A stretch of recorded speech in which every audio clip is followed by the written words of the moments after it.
नमस्कार। Welcome to geo politics simplified. Recently Bharat और UK के बायलैटरल रिलेशनशिप में एक बहुत ही मेजर जियो इकोनॉमिक डेवलपमेंट हुआ है, जिसमें दोनों ही कंट्री ने कॉम्प्रिहेंसिव इकोनॉमिक ट्रेड पार्टनरशिप, जो कि एक FTA है, फ्री ट्रेड एग्रीमेंट, इसको साइन किया है। तो आइए समझते हैं कि ट्रेड एग्रीमेंट क्या होते हैं, फ्री ट्रेड एग्रीमेंट क्या होता है, ये सेटा क्या है और इससे दोनों ही कंट्री में क्या पॉजिटिव स्पिल ओवर आपको इफेक्ट हर क्षेत्र में देखने को मिलेगा। नाउ जब भी कोई दो कंट्री आपस में रिलेशनशिप इस्टेब्लिश करती है, तो उस रिलेशनशिप का इस्टेब्लिश होने का सबसे मेन जो मोटो है वो है ट्रेड होना। अब ट्रेड कैसे होता है?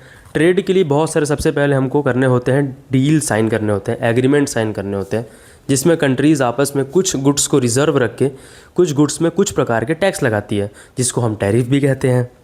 टैरिफ का मतलब है यहाँ पे इंपोर्ट में लगाया गया टैक्स किसी कंट्री के द्वारा। फॉर एग्जांपल, इंडिया ने जैसे ऑटोमोबाइल सेक्टर में 100 या 110% का टैरिफ लगा के रखा है बाहर की कंपनीज़ पे, जिससे कि हमारी इंटरनल जो कंपनीज़ है जैसे कि टाटा है, महिंद्रा है, ये सब कंपनी इंटरनली compete कर सके बाहर की कंपनियों के साथ। फिर आगे इसी फील्ड में कंपनीज़ एक स्टेप और आगे जा कर के अपने सभी टैरिफ्स को या पार्शियली टैरिफ्स को ख़त्म कर देती है, तो उसको फ्री ट्रेड एग्रीमेंट कहा जाता है, जिसमें लगभग 99% मैक्सिमम टैरिफ को ख़त्म किया जाता है। तो इसके डिफरेंट नाम तो हो ही सकते हैं, जैसे कि अभी जो रिसेंटली साइन हुआ उसका नाम सेटा है, कॉम्प्रिहेंसिव इकोनॉमिक ट्रेड एग्रीमेंट। वैसे ही लास्ट ईयर टेपा साइन हुआ कुछ यूरोपियन कंट्रीज़ के साथ, और उसके पहले हमने UAE के साथ साइन कर रखा है सेपा। वैसे ही बहुत सारी कंट्रीज़ के साथ और हमारा ट्रेड एग्रीमेंट तो है ही।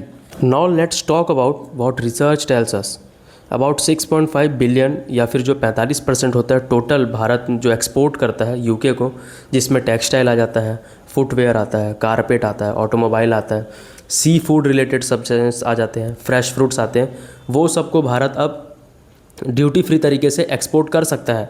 वैसे ही $8 बिलियन के जो कि फार्मास्यूटिकल है, पेट्रोलियम प्रोडक्ट है, डायमंड्स है, एयरक्राफ्ट कंपोनेंट्स है, वो सब तो पहले से ही यूके में ड्यूटी फ्री एक्सेस भारत के लिए रखते हैं। वैसे ही दूसरी तरफ भारत ने भी लगभग यूके से आने वाले सामान पे 90% टैरिफ लाइन को ख़त्म करने की बात की है, जिसमें कि लगभग 92% सामान जो है, जैसे कि सबसे मेन विस्की, जिसमें भारत अभी 156% टैरिफ लगाता है, उसको सीधा 75% कम करने की बात की है। JLR जो कंपनी है, जैगवार लैंड रोवर, उसमें करंटली 110% टैरिफ लगता है। या जैसे एस्टन मार्टिन, उसमें भी सेम वही, उसको हम कम करके सीधा 10% में लेके आ जाएंगे, जो कि लगभग अगले 10 से 15 साल में होगा। अभी जो 10 से 15 साल का टाइमिंग दिया गया है, उसके पीछे का रीज़न ये है, तब तक कि जो भारत की ऑटोमोबाइल सेक्टर है वो compete करने के उस लेवल प्लेइंग फील्ड तक पहुँच जा सके, क्योंकि भारत एक डेवलपिंग कंट्री है, साथ में एमर्जिंग इकोनॉमी है, टॉप 10 की इकोनॉमीज़ में आ चुकी है। तो ये जो फ्री ट्रेड एग्रीमेंट है, इसको साइन करने के पीछे सबसे बड़ा एम्बिशियस गोल ये है कि इसमें हर 10 साल में लगभग $34 बिलियन का ट्रेड इजाफा किया जाए। करंटली भारत और यूके साथ में $54 बिलियन का ट्रेड करते हैं, जिसको यूके विजन के तहत 2030 तक $120 बिलियन और 2040 तक $160+ बिलियन करने का एम्बिशियस गोल देखा गया है। अब अगर बात करें स्पिल ओवर इफ़ेक्ट की, जो पॉजिटिव होगा भारत के नज़रिए से, तो सबसे मेन इसमें आता है वीज़ा। यूके में भारतीय जाने के लिए अब वीज़ा आसानी से मिल सकता है इस डील के तहत। लगभग 1600 से 2000 ईयरली वीज़ा टेक्नोक्रेट्स के लिए, स्टूडेंट्स के लिए, टीचर्स के लिए, बिजनेस प्रोफेशनल्स के लिए आराम से अवेलेबल हो जाएगा। साथ ही साथ गौर करने वाली बात यह है कि जितना भी हमने एरियाज़ को ओपन किया हुआ है वो सभी है लेबर इंटेंसिव। लेबर इंटेंसिव का मतलब होता है ज़्यादा लेबर का डिमांड होना। लेबर का डिमांड होगा मतलब ज़्यादा जॉब्स का क्रिएशन होना। जॉब्स क्रिएशन का मतलब होता है अनएम्प्लॉयमेंट का कम होना, चाहे फिर वो भारत हो चाहे वो यूके ही क्यों ना हो। तो ये तो रहा FTA जो इंडिया और यूके ने अभी रिसेंटली साइन किया है, जो कि सिर्फ एक डील नहीं है, एक मैसेज भी है पूरे वर्ल्ड में।